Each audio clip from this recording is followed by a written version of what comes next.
A disappointing season for Washington State got even worse as the Pac-12 slowly fell apart around them, and the Cougars found themselves without a home for the 2024 season. Luckily, the Mountain West took them and Oregon State in for this season, and while their football program might not be in the best state right now, the Cougars will have a better record this year than they did last year. So welcome back to the Gridiron Expert, guys. Ready to talk everything Washington State football. Ready to break down the Cougars' schedule and prediction for this season. As always, please continue to like, comment, subscribe, share our videos, and check out everything down in the description below, including our website, thegridironexpert.com, home of those exclusive newsletters, and our expert picks, home to some of the best spread picks in the entire country that are guaranteed to make you money every single week this season. Go sign up, join our team, become a member of our GE Nation, because we promise you're not going to want to miss out on any of the content and any of the offers we have coming your way all season long. So, Washington State, guys, I mean, it's crazy to see how quickly and slowly in a way, the Pac-12 fell apart, and all their other counterparts went to these other power conferences, and Washington State and Oregon State, now the Pac-2, if you want to call it that, are left alone and kind of an honorary member of the Mountain West Conference this year. And you look at what happened last year for the Cougars, guys. They went 5-7, and you go, man, disappointing. It's even more disappointing when you look at how strong they started. The Cougars started off 4-0, were up to number 13 in the rankings. They were a top 15 team in the country at one point last year, and then went 1-7 down the stretch with 4 one-possession losses. So easily could have been a 9-win team. Easily could have derailed the college football playoff had they upset Washington in that season finale. Only lost by 3 to the Huskies, but yet here they are. Now here they are with a lot of starters gone and in a weird state for this program. Offensively, they lose their star quarterback Cam Ward and their top 2 pass catchers, but now bring in another FCS transfer QB in Zevi Eckhouse, the Big South Player of the Year last year at Bryant, threw for over 8,500 yards and 75 touchdowns in his career. Last time they brought in an FCS quarterback was Cam Ward, coming in from Incarnate Word, and I would say that worked out pretty well for the Cougars in Pullman. Kyle Williams does return in the wide receiver core, 842 yards last year along with 6 touchdowns. 4 offensive linemen do return this year, but their run game has got to improve. The Cougars only average 85 rushing yards per game. I know they're not a run-first team. They're not a team that focuses a lot on running the ball. They want to air it out a lot more, but they've got to find a way to get a little bit more balance if they want to find a way to win more games. Defensively, 4 starters are back. They allowed 28 points per game last year. Their leading tackler, though, Kyle Thornton, does return at linebacker. He does return to kind of anchor this entire defense and give them some semblance of normalcy, I guess.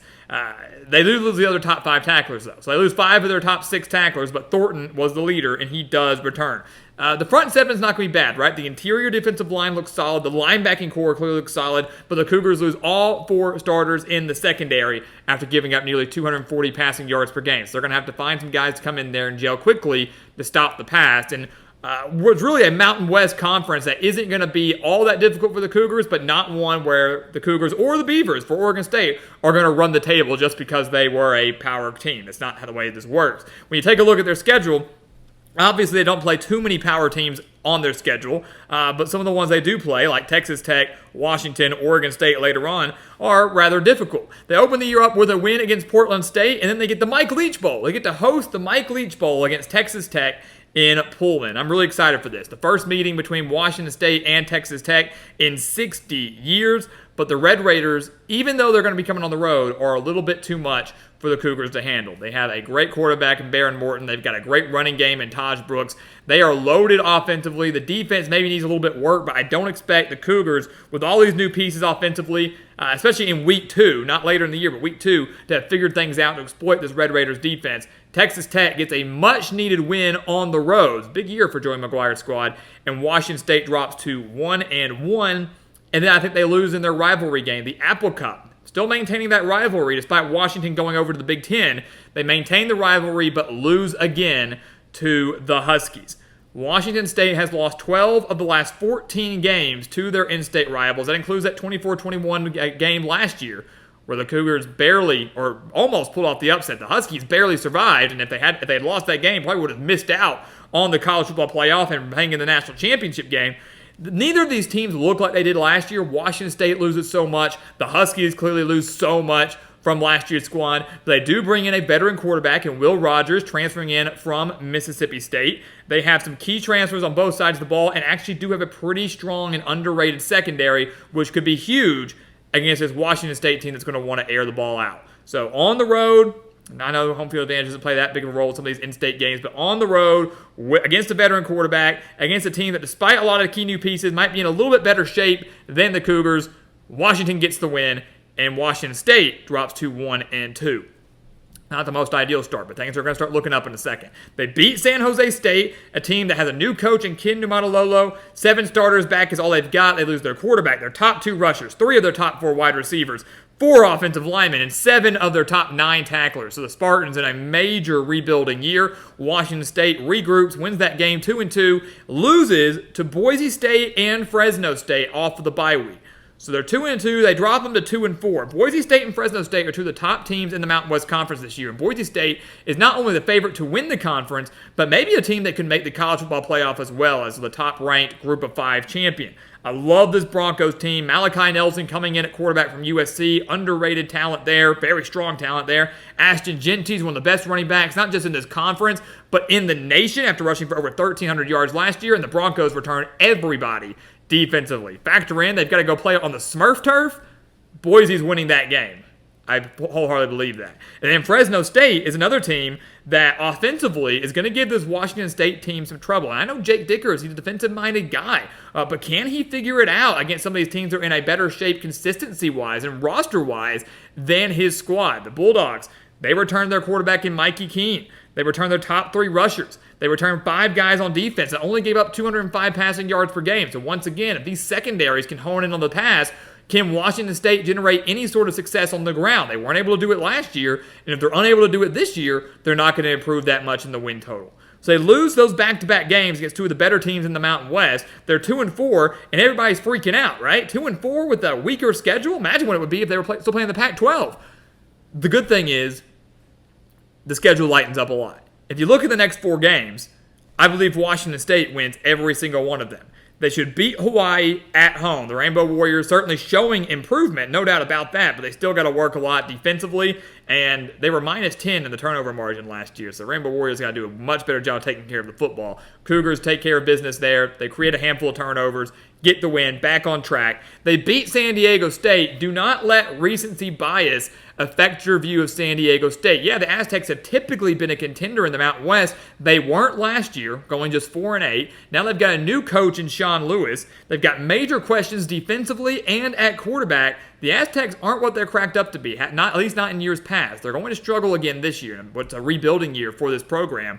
They beat the Aztecs despite it being on the road, come out of the bye week, cruise past Utah State. I would have picked Washington State to win this game 3 weeks ago. I'm definitely picking them to win it now with the whole Blake Anderson debacle and Utah State now dealing with a new head coach and that announcement coming in July, right before the season starts. So the Aggies are going to struggle mightily this year after this news and maybe after the departure of some of their players. Washington State cruises past Utah State. They cruise past New Mexico. I love Bronco Mendenhall. Love the hire for the Lobos, but still a rebuilding program, still a rebuilding project for Mendenhall. And I believe he'll get them there, but not in year 1. So 2-4, everybody's freaking out. They win 4 straight. They're 6-4. They've clinched bowl eligibility, which is what Oregon State and Washington State need to expect this year. And I'm expecting 9, 10, 11 wins. That's not realistic. It's just not.